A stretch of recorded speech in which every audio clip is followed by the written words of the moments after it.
আমি কোরআন কারীমের সূরা ইউনূসের 62 এবং 63 নং আয়াতে কারীমা আপনাদের খেদমতে তেলাওয়াত করেছি। সেই আয়াত থেকে আবর্তন করে নির্ভরযোগ্য মুফাসসির ও মুহাদ্দিসদের দৃষ্টিকোণ থেকে কিছু কথা আমরা শুনে আমরা আজকের মতন এখান থেকে বিদায় নেব। আল্লাহ পাক যেন আমাদের সকলকে কবুল করেন, বলুন আল্লাহুম্মা আমিন। আউযু বিল্লাহি মিনাশ শাইতানির রাজীম।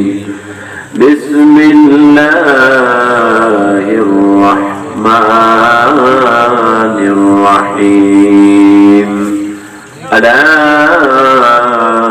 إن أولياء الله لا خوف عليهم ولا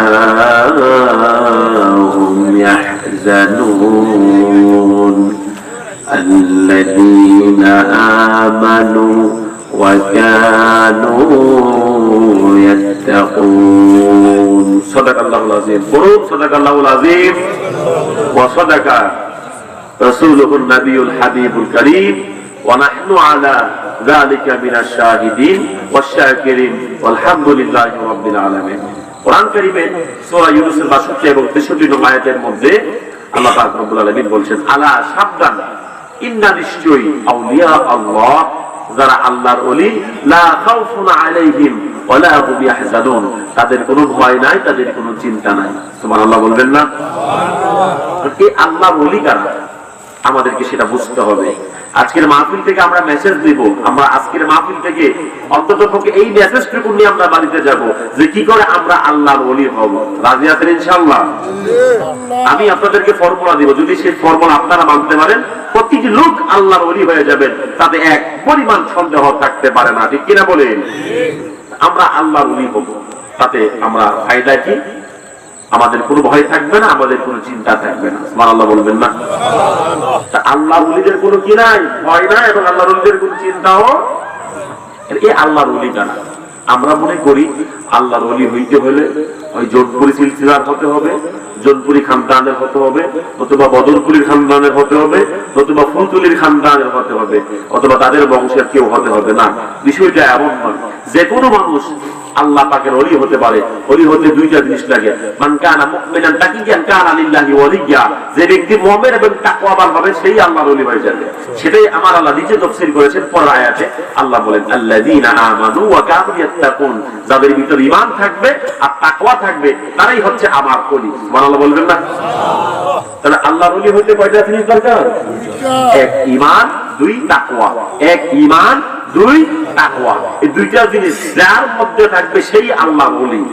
সে যে কোনো বংশের হোক, যে কোনো বর্ণের হোক, কি কৃষ্ণাঙ্গ কি শ্বেতাঙ্গ, কি কালো কি ফর্সা, কি লম্বা কি বেটে, কি মিয়া বংশের কি চৌধুরী বংশের, কি আলেম কি আওয়াম, কি রাজা কি বাদশাহ, যে কোনো মানুষ আল্লাহর ওলি হতে পারবে।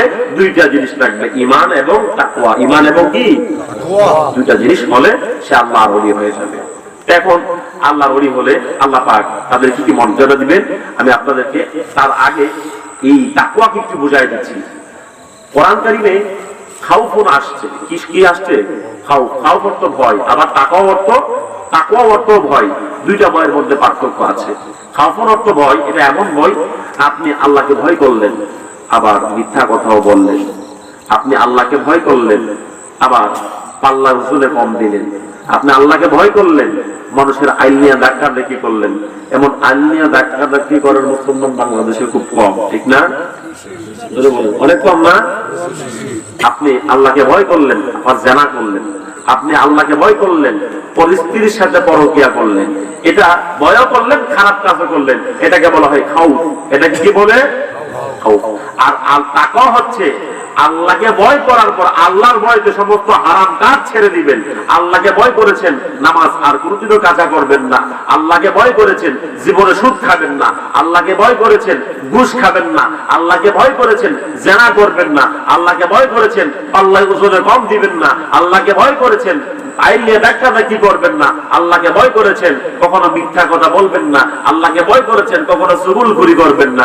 মানে আল্লাহকে ভয় করার সাথে সাথে সমস্ত হারাম এবং খারাপ কাজগুলো আপনি ছেড়ে দিবেন, ওইটাই হবে তাকওয়া। ওই তাকওয়া যার ভিতর থাকবে সেই হবে মুত্তাকি, আর মুত্তাকি বান্দার অপর নাম আল্লাহর ওলি। সুবহানাল্লাহ বলবেন না? আল্লাহর ওলি হওয়া একদম সহজ না। প্রথমত আপনাকে আল্লাহকে ভয় করতে হবে এবং আপনাকে সমস্ত নেক আমল করতে হবে, বিশেষ করে নামাজ তো মাস্টবি লাগবে। তারপরে আপনি সমস্ত হারাম কাজগুলো ছেড়ে দিবেন। আমার প্রিয় রাসূল সাল্লাল্লাহু আলাইহি ওয়াসাল্লাম হাদিসে পাকের মধ্যে বলেছেন, মিন হুসনিল মারউ তারকু ইয়ালি মানা ইয়ালি। প্রতিটা জিনিসের একটা সৌন্দর্য আছে। এই যে আপনাদের প্যান্ডেল করেছে, হ্যাঁ, স্টেজ করেছে, স্টেজের মধ্যে ফুল দিয়েছে, হ্যাঁ, চেয়ার দিয়েছে, সৌন্দর্য বেড়ে গেছে, ঠিক কিনা বলেন? আমার রাসূল বলেছেন ইসলামেরও একটা সৌন্দর্য আছে। ইসলামের সৌন্দর্য হচ্ছে কি, ইসলাম যা নিষেধ করেছে, কোরআন এবং হাদিস শরীয়ত যা নিষেধ করেছে, সে যখন নিষেধগুলোকে যখন বর্জন করে দিবে, সেটাই